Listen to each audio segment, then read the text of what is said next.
ایک دن کی بات ہے کہ جنگل میں ایک طوطا بھوک سے ادھر ادھر اڑ رہا تھا۔ بھوک کے مارے طوطے کی جان جا رہی تھی۔ اچانک اس کی نظر ایک کوے پر پڑی جو میٹھے میٹھے امرود کھا رہا تھا۔ طوطا سوچنے لگا کہ کوے سے امرود کیسے لیا جائے۔ اچانک اس کے مائنڈ میں ایک آئیڈیا آیا۔ السلام علیکم کوے بھائی، کیسے ہیں آپ؟ میں کافی دنوں سے آپ کو تلاش کر رہا تھا۔ میں نے سنا ہے کہ آپ بہت سر میں گانا گاتے ہیں، کیوں نہ مجھے بھی ایک گانا سنا دیں؟ کوا سن رہا تھا تو خوشی کے مارے دل ہی دل میں بہت خوش ہو رہا تھا اور سوچ رہا تھا کہ میں بھی اتنا فیمس ہو گیا ہوں۔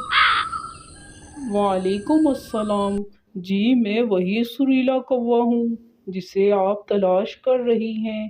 میں آپ کو ابھی گانا سناتا ہوں۔ میری ماں کہا کرتی تھی کہ میں بہت خوبصورت ہوں اور میری آواز بھی بہت حسین ہے، پر کبھی کسی نے میری کوئی تعریف نہیں کی، مگر آج آپ نے یہ کہہ کر تو میرا دل خوش کر دیا۔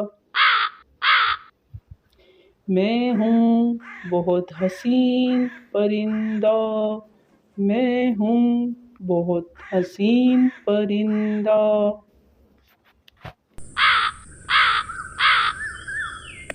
اور میری آواز اس سے بھی زیادہ اور خوبصورت ہے۔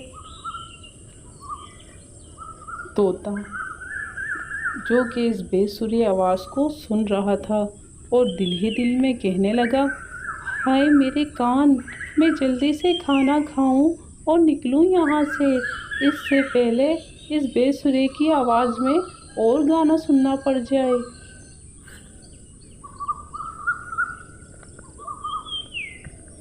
اس طرح کوا گانا گاتا رہا اور طوطا امرود کھاتا رہا۔ اس کہانی سے ہمیں یہ سبق ملتا ہے کہ عقل اللہ تعالیٰ کی بہت بڑی نعمت ہے۔ اسے وقت پر استعمال کیا جائے تو ہم بہت کچھ کر سکتے ہیں۔ تو بچوں، آپ کو میری یہ کہانی کیسی لگی؟